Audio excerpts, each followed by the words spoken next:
They're getting drunk. They're getting drunk. They're a bunch of idiots getting drunk. Talking about conspiracy theories. There's really not much more to it than that. You're listening to Drunk Theory. Hi, we're Ryan. I don't know what to say. I was going to say everybody's name to say this is Drunk Theory. What's the That's problem? not how it goes, guys. Welcome to Drunk Theory. I'm I was Kara. going with the opposite. I'm Kelly. No, I want to do it my way. All right, This is Ryan. I'm Kara. I'm Kelly. And we're with Drunk Theory. Tonight we are talking about That was not literary conspiracies. Kelly, what are we drinking? That's books for those without the book learning out there. You never know. We are drinking juice on the loose. And for this one, you're going to have to prep in advance. You're going to need to make blackberry blood orange vodka. You're going to take your blackberries. You're going to chunk up your blood oranges. You're going to do a 1-to-1 mixture with your vodka, probably in a mason jar or something like that, whatever you have.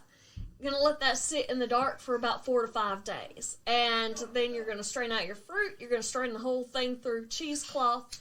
And then you're going to give it a taste. If it needs some sugar, add some sugar. I did. So once you have your blackberry blood orange vodka, you're going to want 3 ounces in your drink. You're going to take a tall glass, fill it with ice, 3 ounces of your blackberry blood orange vodka, fill mostly up with OJ, and then just a little bit of orange seltzer water. And then garnish it however you want. We've got lime. You can do blackberry. You can do blood orange. But it is lovely and delicious. And it is my recipe. It is pretty good. And Kelly made that by herself. And this has been one of my favorite ones, I think. It's pretty good. I guess I'm going to go first because I have, no research. And mine is just bullshit. Okay. I went into this topic and I was super excited about this. It's my fucking topic. It is. But so I said, let's do books and literary shit and blah blah blah. So I was like, oh, I'm gonna do the Necronomicon. I don't give a fuck about this. We're gonna talk about it anyway. So the Necronomicon, which is also known as the Book of the Dead, which is a flat out lie, and I'll tell you all about that in a minute. But it's a fictional book, and it was it appeared in the stories of H.P. Lovecraft. It was created by him. The first time that they know that it was talked about was in a short story he did from 1924 called The Hound. He wrote that in 1922, came out in 1924. In that book where he talks about the Necronomicon, he talks about the writer of the Necronomicon, who is apparently somebody called Mad Arab Abdul Al-Hazarid. Supposedly, he had talked about this guy, just for whatever reason, in a book that he wrote 2 years prior to this. So this was a character he already had in mind. And then in this short story, The Hound, this character has now written a book about how to summon demons. Supposedly, the Necronomicon contains an account of the old ones, who are like demons or whatever. And it tells you, their history and blah, blah, blah. It tells you how to summon them. How to summon the old ones. A lot of people thought that this shit was fucking real. But, did they really, I find it hard to believe they really did, but I guess they fucking really did. I had no idea. I'm going to say, according to 40 years earlier, they would probably believe it. They probably would. I had no idea that H.P. Lovecraft went back that far. To the fucking 20s? I thought he was from, the 80s. No, H.P. Lovecraft was born in, 1880 or 90 something. My mind was blown just from the one Wikipedia page that I used to do my research. For 100 years. I thought he was from the 80s, but he was publishing shit in the 20s. Because his shit is from so long ago, but we still use the shit today. Cthulhu is from 100 and something years ago. Exactly. But so, there have been countless books and movies that are just straight up called Necronomicon. So I guess that doesn't matter, right? Like if I wrote a book and Evil Dead, I called something, I don't have rights to that something. No, it's public domain because it's been so long. 70 years is how long is that right? Yeah. Okay. So anything that's why Evil Dead, because you use Necronomicon. It's but in public domain. The history of it is super interesting, but, you know, I'm drunk and don't want to do it. And I actually wrote in my notes, history of it is sweet. Y'all should wiki that shit. But I want to go back to how it's the lead poison. Some people call it, they say, also known as the Book of the Dead. The Book of the Dead is a real fucking thing. And it's ancient Egyptian text, generally written on, I'm going to tear it up. I want to say it's papyrus. Is that right? Papyrus? Yeah. That's what I had said.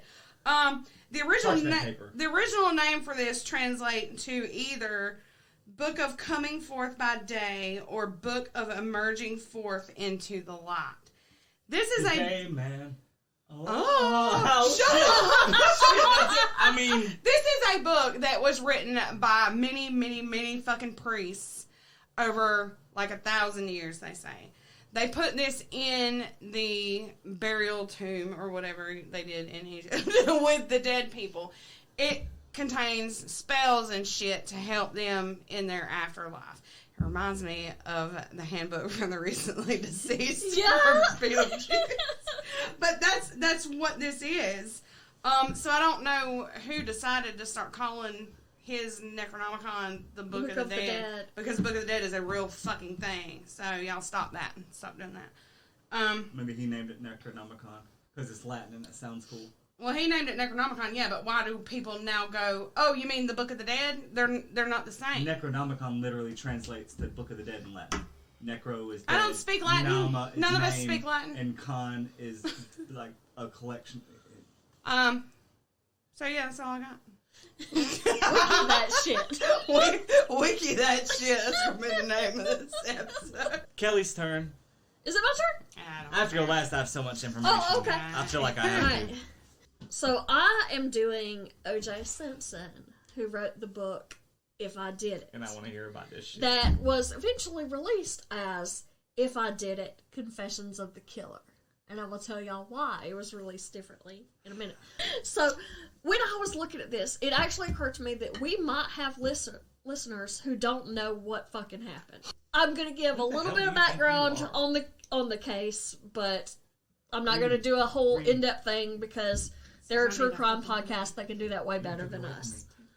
So, June 12th, 1994, Nicole Brown Simpson and Ron Goldman were stabbed to death outside Nicole's home in Brentwood, California, which is in Los Angeles County. So, she had been married to O.J. Simpson, Orenthal James Simpson, who had been a football player, who had played for the Buffalo Bills, and then he had been a commentator, you know, like a sports newscaster guy. He was in Naked Gun, so he was an actor, you know, he was doing all this shit. There had been some domestic violence things where, you know, he had pled guilty. Apparently, you know, things were not good between him and Nicole, which is why they were divorced. June 17th, 1994, O.J. Simpson was supposed to turn himself in because he was the number one suspect in this murder. As soon as they found them dead, her family was like, he fucking killed her. Instead, he decided he was going to try to escape with his friend Al Cowlings in a white Bronco, which everybody watched on TV. I fucking remember watching that. Yeah. Do you remember watching that? Absolutely. Oh my God. The whole world was watching that shit. Oh, wow. So, he was in this kind of low-speed chase. Yeah, it was like the most ridiculous fucking thing you've ever seen. Yeah. Like, how did they not... What is going on? Well, he had a gun the whole time threatening to kill himself. And... Let him! And Robert Kardashian, which is how the Kardashians got famous... He's the Kardashian dad. He was on TV reading the suicide note from OJ, which sounded like an Oscar acceptance speech. It's like, I want to thank all my fans for driving me to murder. I want to thank all of my fans and all the people who have supported me through the years, you know, and this is the end. But at the time, he had his passport, a disguise, which I don't know what the disguise was, and I really wish I did. And $8,750 in cash. apparently he's listening to the news and everybody's talking about how he's a wife beater or whatever, and he decides to give himself up. So the low-speed chase is him going back to his house in Brentwood, where they eventually arrest him. The trial. The trial goes from January 24th, 1995 to October 3rd, 1995. And he has what is now known as the Dream Team. He's got Johnny Cochran and F. Lee Bailey and Alan Dershowitz. And, you know, he's just got like this massive legal, like, if you're on trial for anything, this is who you want. He ended up being acquitted based on the argument that evidence had been mishandled and possibly planted by the police. Now, I don't know about the planting by the police, and I'm not going to comment on that. There was a lot of mishandling that was even admitted to. Well, planting would that not be what we talked about earlier, where they took the blanket from her house? Planting is more intentional. Like they said that everything was so fucked up it had to be intentional, and a lot of people said it was racially motivated. So there was definitely shit that was fucked up. They fucked the forensics, no doubt. That's not even in question. So, Did they do it on purpose or not? And I don't even know that it matters whether it was done on purpose or not. I think it definitely did not matter in terms of the trial because, the amount of shit that they fucked up, they almost had to find him not guilty, even though pretty much everybody actually thinks he did it. That motherfucker did it. I mean, everybody knows that motherfucker did it. Like, after you hear about how much shit they fucked up, it's like, how do you say beyond a reasonable doubt? In February of 1997, they have the civil trial. So the Goldmans and the Browns file suit. And they actually filed different suits, which is allowed in California, but they're done at the same time. So what the Goldmans file is a wrongful death suit. They're like, OJ caused the death of Ron Goldman. We want you to find that. What the Browns did is they filed a survivor suit where they didn't have to say that OJ killed her, but kind of that he was a piece of shit and contributed in some way to her death. I think it is. It's super weird, but they got less money than the Goldmans in the end, and that's what I know. So, the Goldmans got $8.5 million in compensatory damages. And then the Goldmans and the Browns each got $12.5 million in punitive damages. And that was unanimous with the jury. And it didn't have to be. In a civil trial, I think it had to be like 9 out of 12. So now we get to the book, which is absolutely fucking fascinating. So, after the civil trial, OJ had said, the Goldmans will never get any fucking money out of me ever. He said, I will play golf the rest of my life, and they won't get shit. He moved to Florida. He transferred all kinds of shit into his kids' names. Apparently Florida is the easiest state in the world to have, like, a judgment against you and get away with it, because they can't take your house, they can't take your car, they can't take your pension.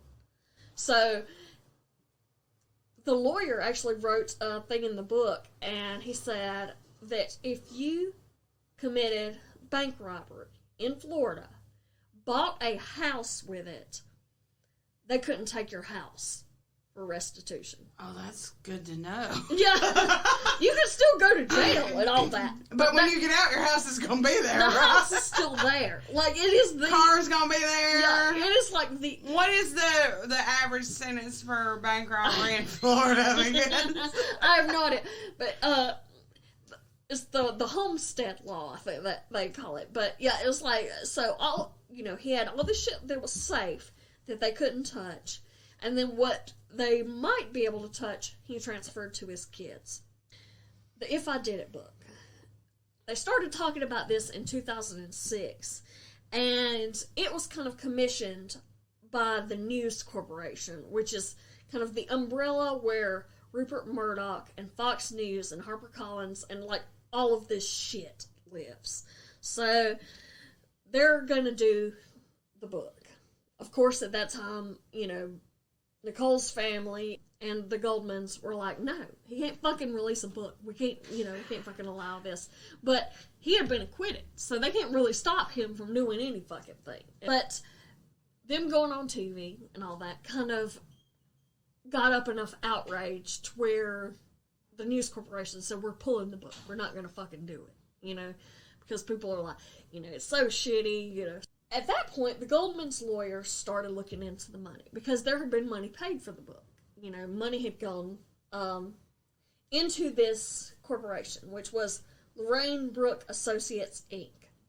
And that was named after the middle names of two of OJ's daughters. That was set up by a Miami attorney, Leonardo da Vinci Stark. Is this guy's name? You're fucking joking, right? No, I'm not joking. I walked into Leonardo da Vinci Stark. Yes. So he created this sham corporation. The address for this corporation, the Lorraine Brooks Associates, is actually the lawyer's mother-in-law's house. So all of this money is supposed to be going to OJ's kids, which is perfectly legal and perfectly fine. Except for the vast majority of the money actually went to OJ. And they were able to show that out of the $663,000 advance that went to the Lorraine Brooke Associates, at least $630,000 went to OJ.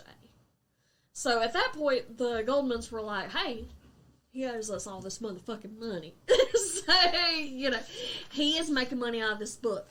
And what they decided to do is that they issued a levy against the book. So their lawyers were like, we're attaching this because he's making money, he owes us money, and we want the money. So they went through court and stuff, and OJ's like, no, I'm not making shit out of it, it goes to my kids and everything, and they're like, no, the Lorraine Brooks Associates is a bullshit corporation, and the courts upheld that in 2007. So then, Simpson's team filed for bankruptcy, and they're like, well, if you want to take the rights to the book, you're going to have to fight everybody who I owe money. So they went to court and they did that. And what they found is that the Goldman's team offered to pay 10% of the profits from the book back to the bankruptcy court to pay for OJ's debtors, like his creditors and shit, which included the Browns and a whole bunch of other shit. So I know that you can file bankruptcy to get out of credit card debt and blah blah blah. That also gets you out of court debt if you murder somebody's kids.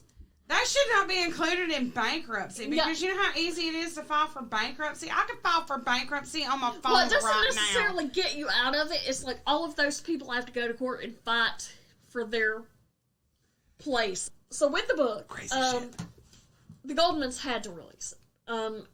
Because they, at that point, had this obligation to pay 10% back to the bankruptcy court.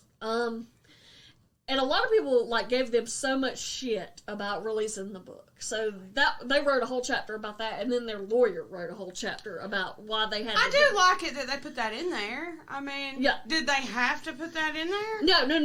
No, they did not. And they also had the publisher write a thing that OJ's part was not touched. So what they did was they added, in the beginning, there's an introduction by the Goldman family. And they talk about, they thought of it as a confession. They wanted it to be released as a confession and all that. But also, they kind of had to do it from this financial standpoint because of the bankruptcy and all that. They also had a prologue by the ghostwriter, which is super interesting. So, the ghostwriter for the book was Pablo Benjeves. And he had actually testified against OJ in the criminal trial. That's hilarious. Which his part was super minor. He actually lived behind Nicole and testified about when he heard the dog barking. He talks about his interviews with OJ and all that. And he says that, he tells OJ, I absolutely think you did it, and you remember me, I was at the trial. So that's the thing. He actually got hired by HarperCollins, who was the publisher at that time, because they had worked together on him and the agent or something had worked together before. So she had called him and said, do you want to do this? When he gets there, OJ's like, this is a fiction book, we're doing this fiction. And he's like, no, that's not what I do. So he called, the agent at HarperCollins. He's saying this is fiction. That's not what I do. You need to find another writer. Just like, no, it's a confession. No, it's a confession. No, it's a confession. So then OJ says, well, it's a hypothetical. We'll do it that way. It's a hypothetical. The publishers have added a note. This is an exact replication of the original if I did it manuscript. So after the Goldmans republished it, everything after their little 2 chapters until their 2 chapters at the end is exactly what OJ signed off on from the ghostwriter. There's an afterword by Dominic Dunn. Do you know who that is? The name sounds familiar, but I don't know. He's like a crime guy. He writes books, and I think he had a show, and, he's kind of... He must have had a show. I wouldn't know him from a book. Yeah. There's an epilogue by Peter T. Haven, who is the Goldman attorney, who kind of explains all of the shit with the bankruptcy and all of that. And then they added a resources section for the victims, like parents of murdered children and criminal domestic violence and all of that. So we are on the book now. And it is absolutely fascinating because it comes across as like it's being told by an alien trying to mimic nice people behavior that sometimes forgets that he's supposed to be nice and then becomes like a total asshole. And like it is fucked up. So OJ in the whole thing is saying, that he's like this model guy, and Nicole is crazy, and, she's running around and she's doing all this stuff, and he loves her so much. And he loves her so much, and, he just wants things to be okay, and he's making himself sound like the good guy, he's like, and when we break up, I want to be there for her, and she's telling me about, the other men and all this stuff. But then, every once in a while, some shit will slip in that's just petty and spiteful and fucked up. And you know that that's the real OJ. So, like, he'll be talking and he'll be like, and she was wearing a skirt and I couldn't believe that she was wearing that skirt. And did she even have a mirror in the house? So, that kind of thing comes through every once in a while, and you're like, that's who OJ is, But he didn't write it, right? A ghostwriter wrote it. No. You told them what to write. Right.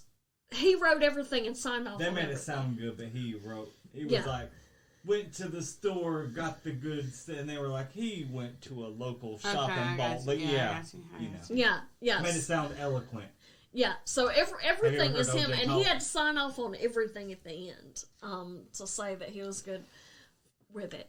So there's a lot of that. It's like, I'm such a good guy. And she's just horrible, and, she's always fighting with me, and she's just awful. At one point, he said, after they broke up, he said, she knew that she was fucked up, and, she called me in the middle of the night and said, I told my lawyer that I just want to write into my will, I'm sorry I was such a bitch to OJ. What was she? Why is she famous? Just for being... She just got murdered by OJ. She was nobody before that? She was a waitress when they met. Holy shit. She wasn't like an actress? No, she was a waitress. She was nobody. But, like, in one section, it'll be saying, oh, she was such a good mother and all that. But then he'll say some creepy shit, like, there was one part where he had just gone over there, and she apparently had a date and was with her gentleman friend on the couch, making out with him, or whatever. Now, they're divorced at this point. She's not expecting him, but what he says is, I knocked on the window to let them know they'd been seen. Like, so there's a whole bunch of, like, just That's creeper weird. shit in there. Yeah.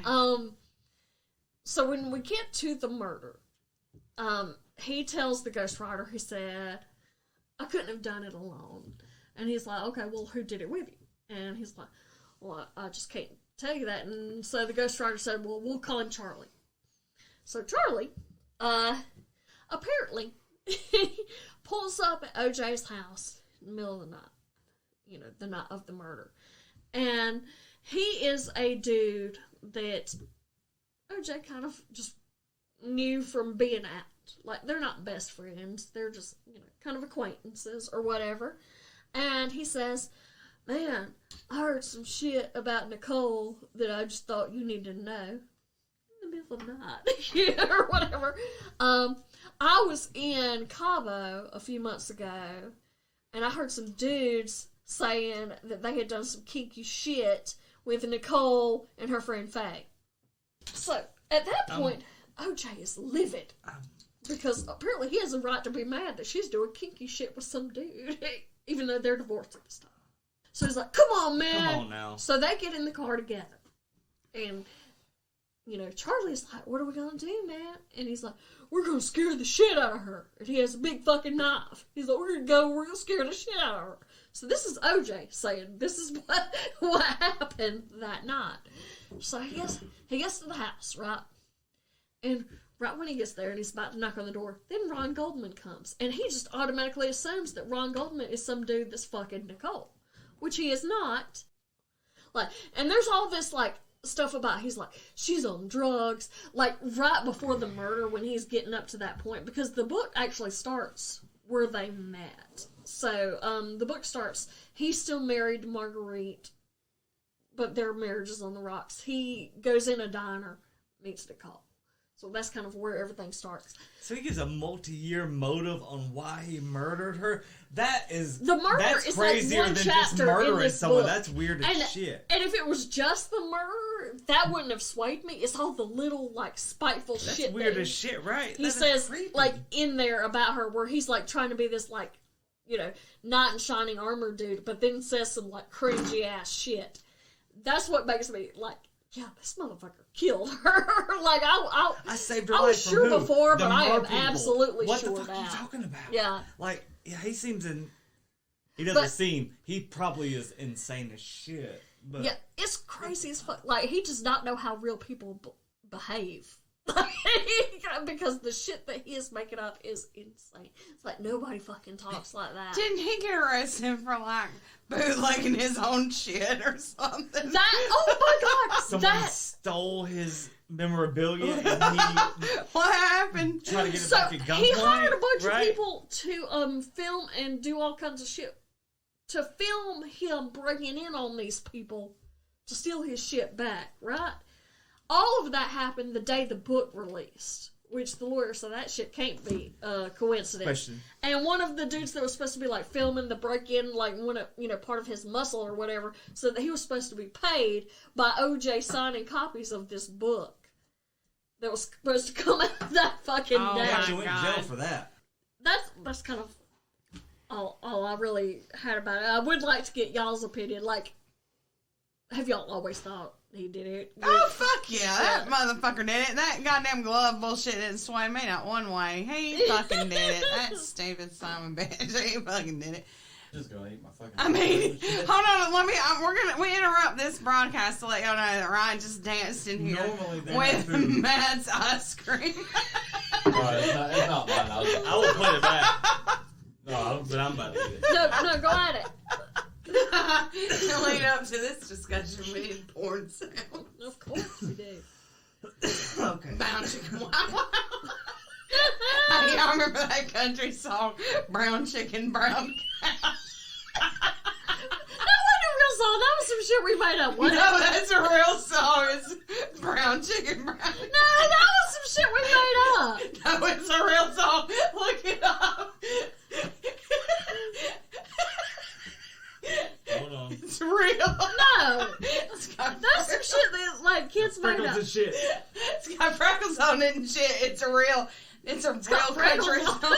What's got freckles on it? It's Hot Tub Time Machine. It's real. It's got freckles on it and shit. But Brown Chicken, Brown Cow. That's actually Trace Atkins. Ah, Trace Atkins. I love that guy. My phone's too slow. Brown Chicken, Brown Cow. No. I'm sorry. Alright. What?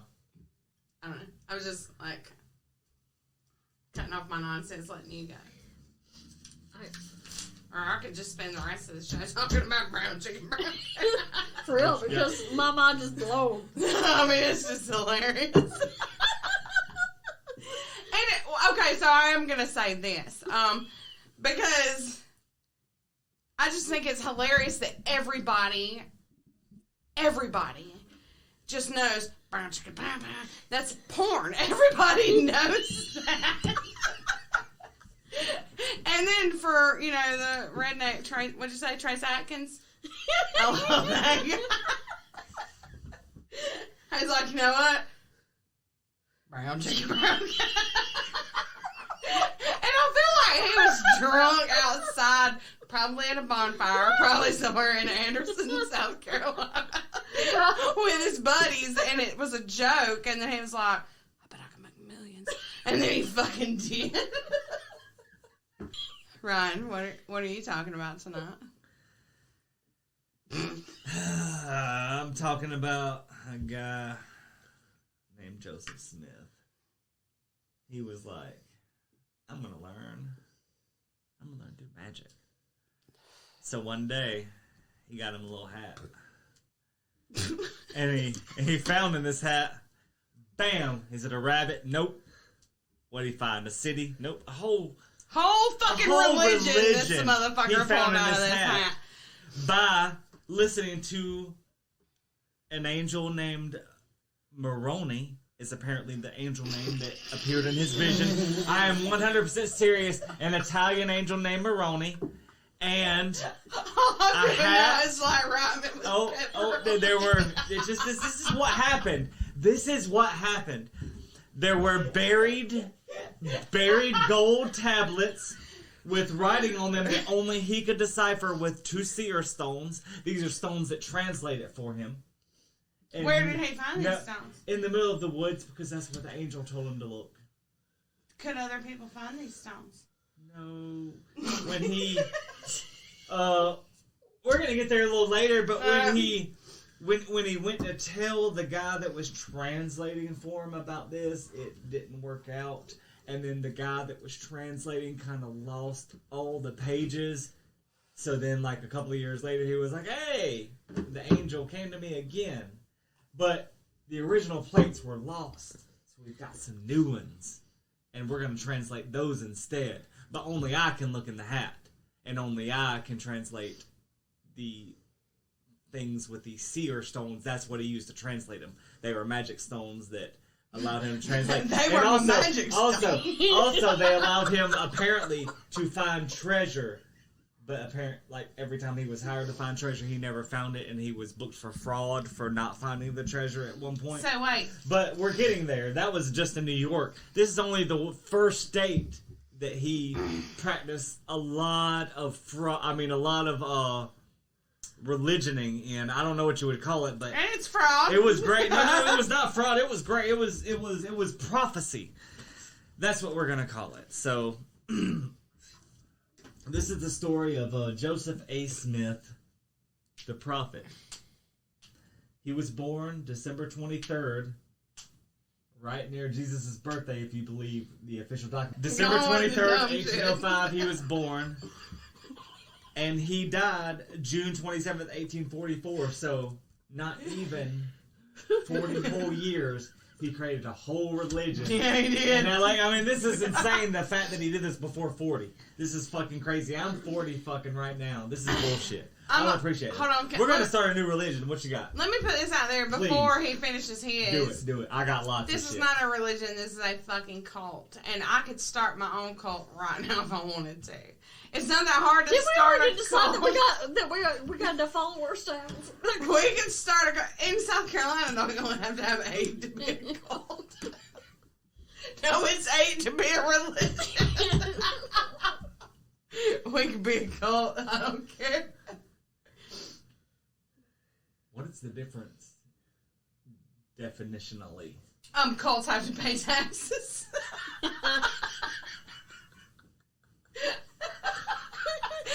I can't think of anything else, actually. That is really... That's a good point. That's the only fucking difference. And I'm not even saying this is a non... I don't understand why anybody would ever then start a religion. Why not just always start a cult? No. Always start a religion, never start a cult. Right. Because then you don't have to pay taxes. So who are these idiots out here just starting cults? But what are you doing? But if you're starting a religion... Maybe people really are like looking Nikes and Kool-Aid. at you. If you're not paying taxes, the government is probably going to go in and... People are But what looking if at you you love if you're Nikes starting a and fucking Kool-Aid? cult, man.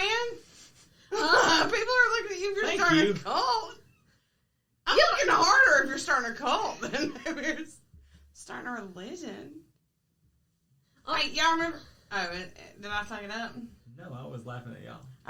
Oh, so did Jared Leto start a cult? Absolutely. And y'all know that nobody knew anything about him except for us 90s babies knew that it was Jordan Catalano. And then all of a sudden, Jordan Catalano, in a span of 3 years, started a band and a cult. And that's all anybody knew about him. 30 Seconds to Mars started in like 97. Nobody gives two shits about that. But you just said they just He's started. Jordan Catalano. He's Jordan Catalano. I know, but you're saying they just started recently when his band's been No, around for a lot longer. I said people just started paying attention. Oh, but they didn't. They started... 30 Seconds to Mars had like a huge number one hit in 97. Those are the people that joined his cult. They don't count. You like that song, The Kill.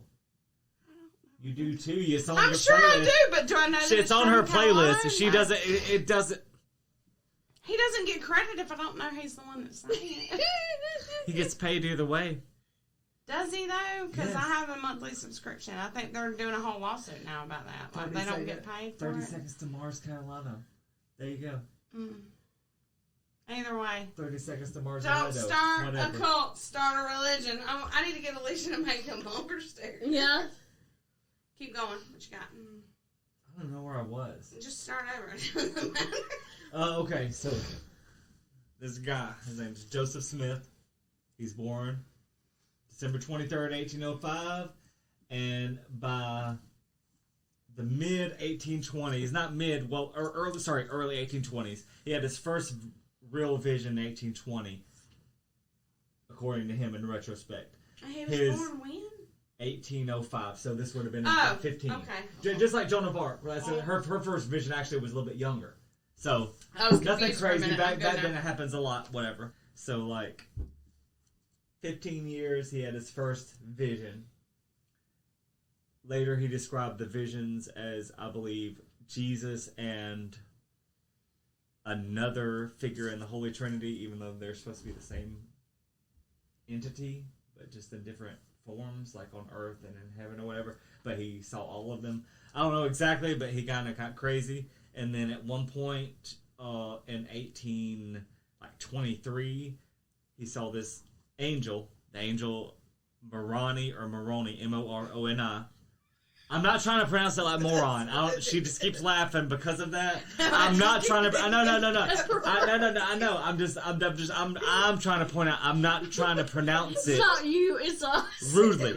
I know. I'm saying. I'm trying not to pronounce it rudely. But no matter how you say it, this angel was named dumb as shit. I'm sorry. The Archangel Michael, awesome as shit. The Angel Gabriel, cool as shit. There's all kinds of awesome angel names. The Angel Moroni. Exactly. Every time it's funny.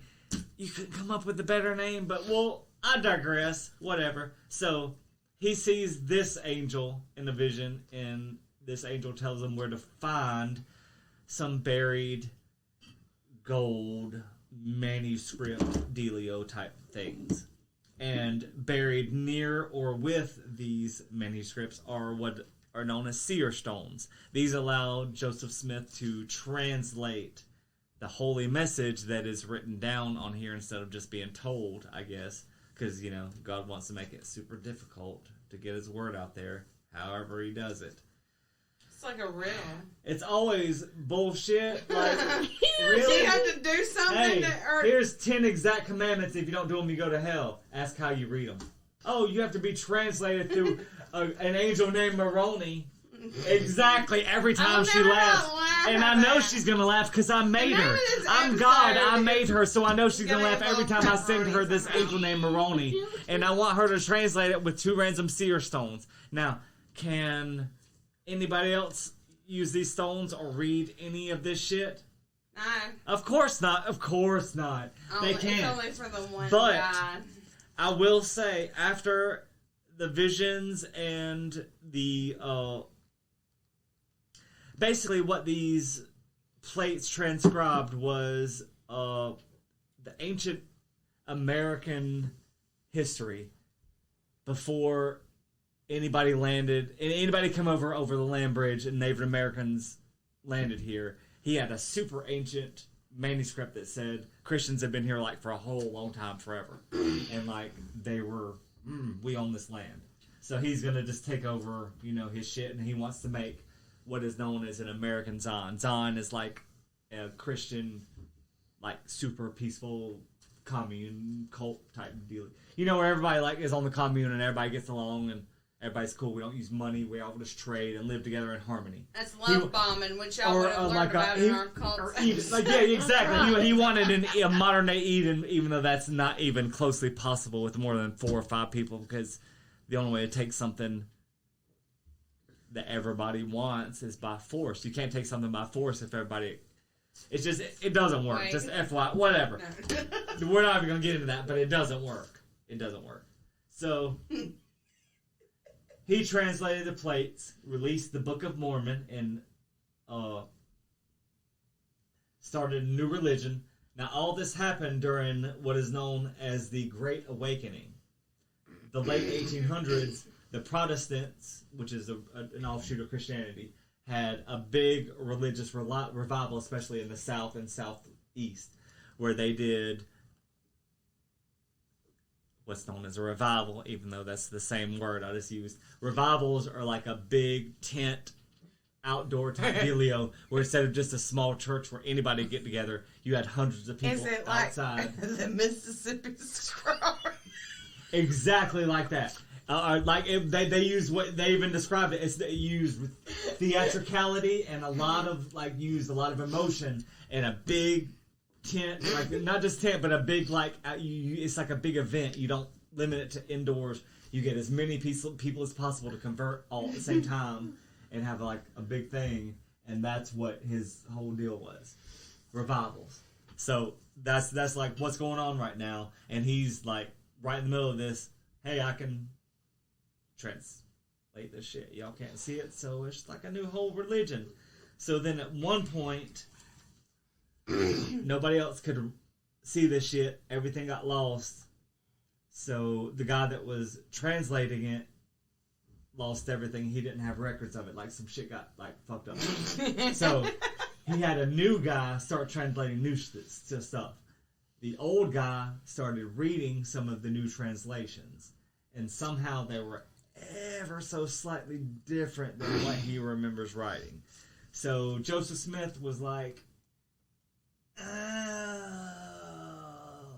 the angel was like, this is new plates. And this is kind of the same, but not exactly the same. So it's not going to be the same words. Also, nobody else could see these or translate them also. But at one point he had what's called... Hold on, I wrote it down. Let me look at it. Hold on. Okay. After he translated this shit, he had what was known as the 3 witnesses. These 3 witnesses confirmed they saw the angel and saw these golden plates, and they were like, "On my life, I saw this. This religion is real as shit." And that convinced some people, but people were still like, I don't believe all this bullshit because it's ridiculous. And the angel's name is Moroni. Like, what the fuck? I can't get past that. So then he had the 8 witnesses. So he doubled it and added 2. I'm not making this up. So now this is 8 witnesses that verified they also met this angel. But hold on, because I'm still stuck on where, like, at the first time, he was like, so I got these plates. And You're way too far back here. No, because I was letting you go. And then At one point, I'm going to explain before I know what your question is. At one point, he had someone else try to they plagiarized them, and then the angel supposedly was just like, no, the woman translated it, and it was almost exactly 100% the same, except for it wasn't exactly the same. It was. But then the angel said what? When the woman translated, it was just the gist. So then, like, everything got lost. And then they refound the plates. And then a new guy started translating for them after Joseph Smith told them what to write down. So the first time he got questioned, a woman was like, "Oh, I can read it too." Blame But it on her- the woman. No. No, it's not the woman's fault. She just couldn't remember exactly what to say, so she had to make She it was up on the probably fly. having some of them. And it was slightly different than the words he said because he also made it up on the fly. So we get... Start from Let's scratch make it up with the old again. Cletus Yeah, over we here. lost them. We Cletus- lost them. Cletus And will now, get it. now God said, "You're in trouble for trying to prove me false. Big trouble. Here's new words, because that makes sense. So here's a new translation that only you could read again." So here comes Big Bad God, and he's like, "Boy, you done fucked up." So to prove you fucked up, you just get a new translation. The only way to make it up to me is Is to to give now me do this one a instead, shittier because translation. the other one was Now you get the third remake of what movie, Sharknado the Mummy or in whatever. space. Exactly, you get like Sharknado made Oh my in god, I would 2080. so watch Sharknado in space. I would say. Which, by the way, on my Letterboxd, of the movies that I have watched and reviewed, Sharknado is the lowest rated. By everybody else, I gave it like 4.5 stars. We have a Sharknado bobblehead. It's that guy. It's that guy from the swimsuit Knight Rider. thing. No, the guy from Knight Rider. Baywatch or whatever. Knight Rider. Is he also on Baywatch? Yes. Okay, well, it's the guy from David Baywatch. Hasselhoff. David Hasselhoff from Baywatch. We have a Knight David Rider. Hasselhoff bobblehead. It's,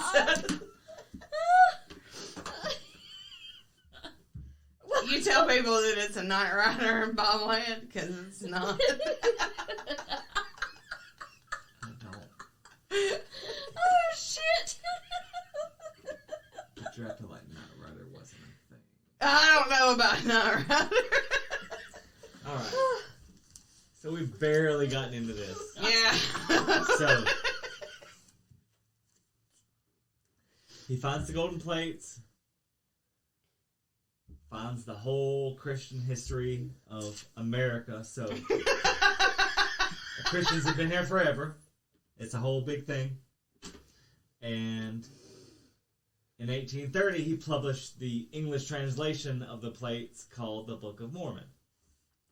I'm going to jump ahead a little bit. In 1838, he had a big revelation, and he wanted to change the name of the book to, or not the book, the whole movement, the people, everything, to the Church of Jesus Christ of Latter-day Saints. Now, this is right after they were called Mormons, and right after the... I'm gonna say this exactly as it was written. The Mormon Extermination Act was passed. Now we're gonna get to that in just a minute. I'm not even close to joking. I told you this was fucked up as shit.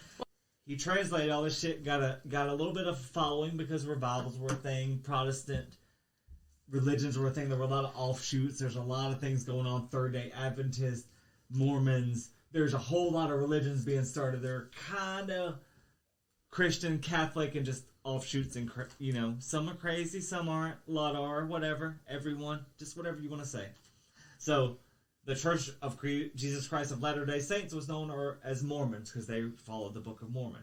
This was a follow-up book to all of Christianity that was the Jewish Bible, and then after that, the New Testament of Christianity. Now, what Joseph Smith wanted to do after the book was released and translated was to create a modern American Zion, which is a peaceful community of all like-minded religious people. So basically like a big Christian Mormon commune. So they tried to do this in the state of Missouri. Now, that didn't go over well for them. They stayed there for roughly a year or two. This was after they left New York because New York was kind of iffy about the situation. He wanted more of a free place. So the farther west you go, the more free everything is because there's less government. Like California's gold rush, everything farther west is crazy. So let's go to Missouri.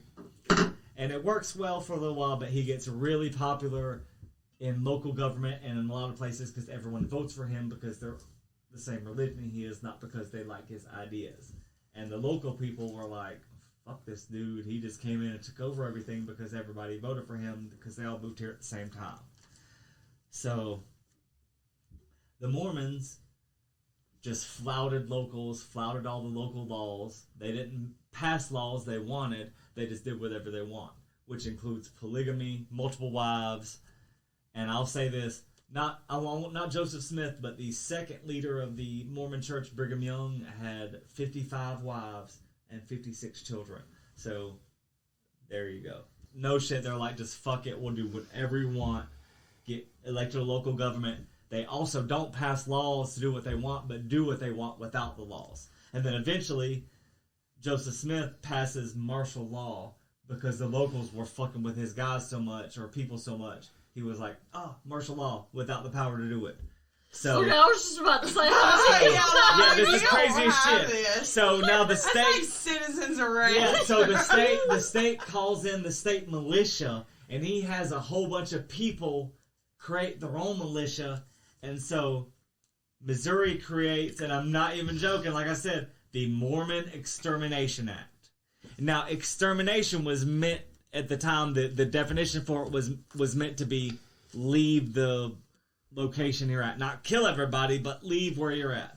But at some point, the Mormons got shot and some locals got shot and a fight broke out and all kinds of shit. So a bunch of Missourians, I don't know exactly what y'all want to call yourselves, but I'll say Missourians, got together, and apparently 17 or so Mormons got killed on October 30th of 1838. No, so earlier. Sorry. 18 Mormons got killed roughly in 1835 or so, and we're like, fuck it, we're all gonna leave. So 2,500, that's the rough estimate, Mormons or Latter-day Saints, because they changed their name after this because they didn't want them to be known as Mormons anymore because all this shit went down in a whole fucking state. Got all their shit destroyed, burned to the ground, every position they had, and were made to just leave the state in shame. They went to Ohio. Now in Ohio, they also got elected to a bunch of shit by, voting all together, and things went bad again. They were in Ohio and sent some missionaries to a place called Nouveau, Illinois. Now, in 1844, a whole bunch of shit went down, and Joseph Smith got charged with fucking... Treason? Yes, holy shit, treason, thank you. Treason. He's in Missouri, but he's sending missionaries to Ohio. So he's living in Missouri, but he has a whole bunch of his people in Ohio after they moved on from Missouri, a couple of states over. He's accused of having a relationship with one of his live-in house cleaners or housemaidens, and she's a teenager. Her name is Fanny Ward. He gets all kinds of shit in the town he has, decides to create a bank with all his partners. That fails not even 60 days later, within a month, about 35 days. All his people in Ohio are starting the same shit they've started in Missouri and are about to have problems. And he creates his own militia in Ohio to go to Missouri to fight the people that are trying to arrest his congregation. You can't do that. You can't make your own army to fight the government army. So they charge him with treason, the thing with the girl, and a bunch of other things. So he decided he's going to go back to Missouri and face the charges with his brother. They get back, and a mob storms the jail that him and his brother are at. They have a shootout. Somehow he has a gun, and his brother have a gun also. There's a big shootout. The brother gets shot in the face and immediately is like, I'm about to die. Falls over dead. He runs upstairs to a second floor and he gets shot. No, this is what happened. He gets shot through whatever window, and as he's jumping out the window, he fucking dies, falls on the ground, dead as shit. So he got shot in the face. No, his brother got shot in the face. he got shot multiple times in the body while trying to jump out a second floor window and Okay, died so the after brother hitting the just ground. immediately died, right? Because he got shot in the face. Yeah. Hey, I thought you were saying they the were- brother, he got shot in the face and ran upstairs. Ran upstairs, jumped out the window. His brother got shot. He ran upstairs trying to get away. Couldn't get away from the mob. Got shot multiple times. Jumped out the window and died on the way down. All because they were back in Missouri trying to face treason charges because he wanted to deal with it. So he wanted his religion to live on. He fucked up. Got killed. Yeah, but we still got our out. Whatever. Are you done? Yeah. That was it. He got murdered. I mean, what else is there to say? He got murdered and Brigham Young took over and made a whole new fucking outpost in Salt Lake City, Utah, which he founded, which is still a It was great. Mormon mecca to this day. Yeah. Mormons and people that want to break speed records, that's why you go to Salt Lake City. I guess it's promo time. There's our promo. This week, Nobody wants a promo now. this week we got Assorted Goods. I'm sorry that you're associated with this horseshit. Here's Assorted Goods. Go listen. Find them wherever the hell and just fucking listen because they're cool.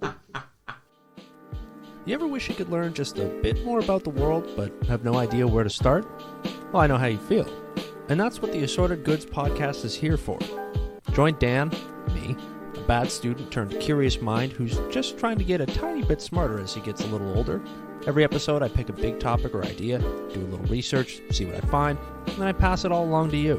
It's a podcast for anyone who's too damn busy to do the research. That's what I'm here for. So stop by Assorted Goods, have a listen, and join me on my journey to figure out the world one story at a time. Find Assorted Goods wherever you get your podcast, and I'll see you there. Oh, shit.